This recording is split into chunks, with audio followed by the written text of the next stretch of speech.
Okay, isang mapagpalang umaga po sa ating lahat. Ako po ay nagpapasalamat ulit sa ating Panginoon sa panibagong araw na tayo ay binigyan ulit ng pagkakataon para makapag-aral ng kanyang buhay at makapangyarihan sa salita. Short exhortation lang po ito para sa pagkain natin sa araw-araw, pagkain spiritual, o ito yung binabanggit na day by day na pagkain. Ayon po sa aklat ng Gawa 2:14 hanggang 18. Ito po ay kapangyarihan ng Diyos para sa bawat isa sa atin. Ang bawat isa po sa atin na kumilala at tumanggap sa ating Diyos ayon sa aklat na John, na ang lahat ng tao o ang lahat ng mga tumanggap at nanalig sa Kanya, sila lang yung binigyan niya ng karapatang maging anak ng Diyos. Tulad po ng binabanggit po sa aklat ng John. Ngayon po sa aklat po ng Gawa, ang binabanggit po dito ay kapangyarihan ng Diyos para sa bawat isa sa atin. Ibig kong sabihin, ang lahat ng mga tumanggap at nanalig kay Kristo ay binigyan niya ng kapangyarihan. Binigyan niya ng karunungan para ipahayag ang kanyang mga salita. At dito po ay makikita natin na napakaraming dapat nating matutunan bilang mga mananampalataya at bilang mga tumanggap ng kapangyarihan ng Diyos. Dapat matanggap din natin lahat ng mga tao na gusto magpagamit at gusto lumalim sa gawain ng Diyos ay mayroong pagkakataon para siya ay gamitin ng Diyos. Kasi pinagkalooban ng kapangyarihan ng Diyos ang lahat ng mga taong tumanggap sa Kanya. At may karapatan din tayo para ipangaral ang mga salita ng Diyos. Napaka-importante nito. Bakit po? Sabi po sa aklat ng Gawa, ito ang gagawin ko sa mga huling araw. Sa verse 17, pagkakaluban ko ng aking espiritu ang lahat ng tao. Ibig sabihin, tulad binabanggit niya sa aklat ng John, yung pong mga taong tumanggap lang sa Kanya bilang Lord and Savior, sila yung binigyan niya ng kapangyarihan na maghayag ng kanyang buhay at makapangyarihan salita. Pero hindi po natin mapipigil ang ibang tao na ibang relihiyon na ipahayag ang Biblia. Pero tayo ng mga Kristiyano dapat maipangaral natin ng maayos at tama. Ibigay natin ng maayos yung tamang mensahe na binibigay sa atin ng Diyos. Huwag tayong umasa dun sa marami na, ito yung sinasabi ng Diyos para sa akin. Yun ay para sa Kanya. Iba yun yung sinasabi ng Diyos para sa iyo.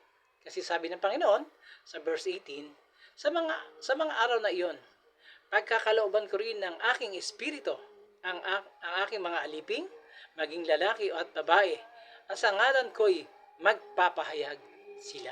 Ibig kong sabihin, yung pong mga tao na tumanggap at nanalig kay Kristo, kay babae yan, kay lalaki yan, kay kabataan yan, kay may edad na yan, sila po ay binigyan ng kapangyarihan ng Diyos para ipahayag yung mensahe na ibinibigay sa kanila ng Panginoon.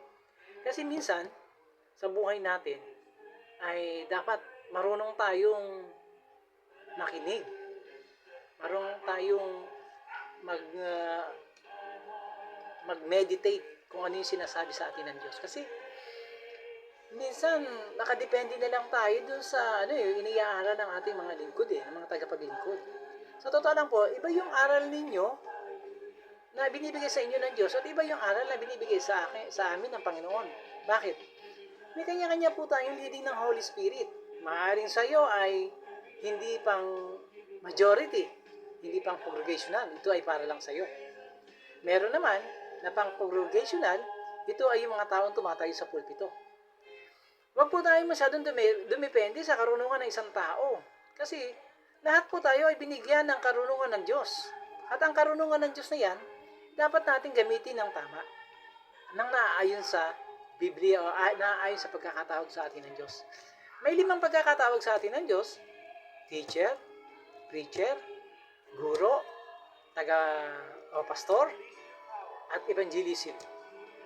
Doon sa 5 binabanggit po na yon, saan ka? Dapat alam mo.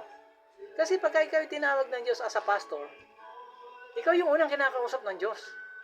Ikaw yung unang sinasabihan ng Lord na, anak, ito yung mensahe ko para sa linggong ito, para sa araw na ito, sa mga mananampalataya.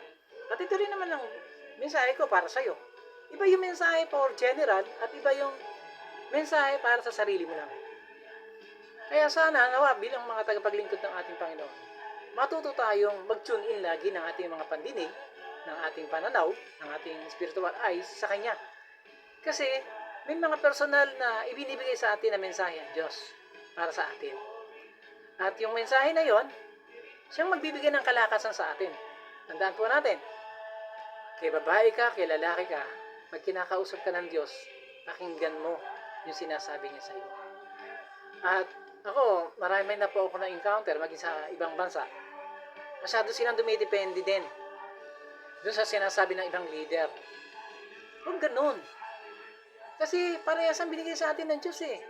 Ang karunungan na binigay sa kanila ng Diyos ay siya ang karunungan din na binigay sa atin ng Panginoon sa aklat ng Gawa at sa aklat ng Galacia. Kay babae ka, kay lalaki ka, pag ikaw ay kinausap ng Diyos, sabihin mo yung pinasasabi niya. Kasi iba yung mensahe na pinasasabi ng Diyos eh. Pagka ito ay leading by the Holy Spirit, ito po ay nagbibigay ng iba yung lakas doon sa mga tao. Iba din naman yung mensahe na pinatatamaan mo lang ang isang tao. Kasi pagka pinatatamaan mo ang isang tao, masakit po yan para sa kanya. Pero kung yan ay pinasasabi sa iyo ng Diyos, in general, kaya nasasaktan siya, kaya hindi lamang po para sa kanya yung mensahe na yun. Maging sa amin o maging sa iyo na nagtuturo. Ganun po. Kaya dapat po, alam natin kung boses ba ng Diyos yung nagsasalita sa atin o boses ng mga taong nakapaligid sa atin. At lagi po natin titingnan yung mga nakapaligid. Kasi minsan, kailangan ng mga taong nakapaligid sa atin yung ganong klase na mensahe.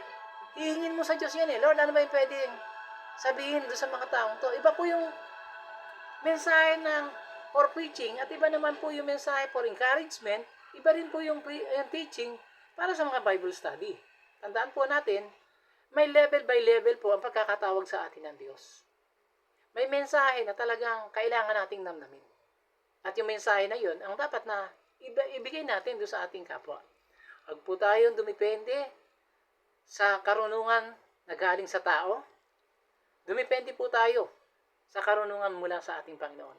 Kasi po, alam po namin, o alam ng marami na makangaral o mga lingkod ng Diyos, pagka iyan ay galing sa ating Panginoon, may patnubayan ng Holy Spirit. At napakasarap pakinggan. Pero pagka po yan ay wala pong leading ng Holy Spirit, yung po mga taong makikinig, aantukin lang po yan. Hindi po yan makakaramdam ng excitement. O hindi maiibsan yung kanilang pagkagutom spiritual at magkakaroon ng kulang. Although kakainin po nila yan, para ka lang nagmerienda, mairaos mo lang yung konting kalam ng yung sikmura. Pero pagka yan ay pagka-spiritual na mula sa ating Panginoon, kay isang verse yan, kay dalawang verse yan, pagka yan ay mula sa ating Panginoon, masosolve. Alam mo, mabubusog ka. At alam mong busog yung mga taong pinakakain mo. Ganun po tayo bilang mga tagapanguna at bilang mga lingkod ng Diyos. Sabi ko nga sa inyo kanina, lahat, maraming churches, sa mga pinanggalingan ko sa ibang bansa, ay maraming mga mananampalataya doon na magtatanong, Pastor, ano ba yung magandang mensahe na pwede kong sabihin? Tama po yun kung sa Bible study. At kung alam niya kung ano yung pangangailangan ng kapaligiran nila. Pero kung ikaw ay tatayo sa pulpito, dapat hindi ka dun sa pastor, hindi ka dun sa mga leader ng tatanong. Dahil itatayo ka ng Diyos, dapat sa Diyos ka magtanong. At ibibigay ng Diyos yung tama at angkop na mensahe na ibibigay mo at ipapakain mo dun sa mga tupa na pakakainin mo sa araw na yun. Yan, tandaan po natin. Maging babae o lalaki, binigyan ng Diyos yan ng kapangyarihan para ipahayag ang kanyang buhay at makapangyarihan salita. Pag yan ay mula sa Diyos, kaya masakit yan, tandaan po natin, magkakaroon po yan ng mag-heal yung kanilang mga puso. At alam mo, naibsan mo yung pangangailangan nila. At kung yan naman ay galing sa tao, aantukin lang po sila. Hindi nila makakain ng maayos. Kaya salamat po sa bawat isa sa atin. At nawa, lagi ko pong pinapaalala sa inyo, lagi tayong mag-tune in. Yung ating pandinig, yung ating mata, ay lagi nakadirekta sa ating Diyos. Salamat po sa Diyos ang papuri, sa Diyos ang pasasalamat. Sa pangalan ni Jesus, salamat sa pagtatagumpay sa araw na ito. Sa Diyos ang papuri.